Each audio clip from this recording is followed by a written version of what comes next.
بسم اللہ الرحمن الرحیم۔ اسلام کی تاریخ ایمان اور صبر کی روشنی سے روشن ہے۔ آئیے ہم آپ کو لے چلتے ہیں ایک سفر پر سیرت اور اسلامی واقعات کے ذریعے۔ ایک رات نبی کریم صلی اللہ علیہ وآلہ وسلم خانہ کعبہ کے قریب آرام فرما رہے تھے۔ اچانک حضرت جبرائیل تشریف لائے اور فرمایا، اے محمد صلی اللہ علیہ وآلہ وسلم، آئیے آپ کو رب العالمین بلا رہا ہے۔ جبرائیل نے نبی صلی اللہ علیہ وآلہ وسلم کو براق پر سوار کیا، ایک نورانی جانور جو آسمان و زمین کے درمیان بجلی کی طرح چلتا تھا۔ یوں آپ صلی اللہ علیہ وآلہ وسلم کا سفر مسجد حرام سے مسجد اقصیٰ تک شروع ہوا۔ جب آپ صلی اللہ علیہ وآلہ وسلم مسجد اقصیٰ پہنچے، تمام انبیاء علیہم السلام جمع تھے۔ نبی صلی اللہ علیہ وآلہ وسلم نے ان کی امامت فرمائی۔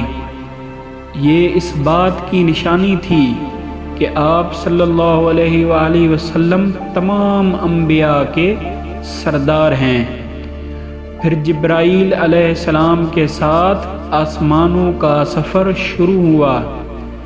پہلے آسمان پر حضرت آدم سے ملاقات ہوئی، دوسرے آسمان پر یحییٰ اور عیسیٰ سے، تیسرے آسمان پر حضرت یوسف علیہ السلام سے، چوتھے آسمان پر حضرت ادریس علیہ السلام سے، پانچویں آسمان پر ہارون علیہ السلام سے،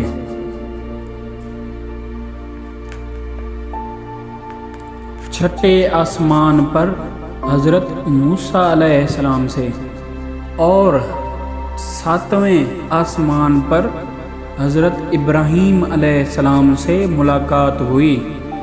پھر آپ صلی اللہ علیہ وآلہ وسلم سدرۃ المنتہا تک پہنچے، جہاں جبرائیل علیہ السلام رک گئے اور عرض کیا، یا رسول اللہ صلی اللہ علیہ وآلہ وسلم، اگر میں ایک قدم بھی آگے بڑھا تو جل جاؤں گا۔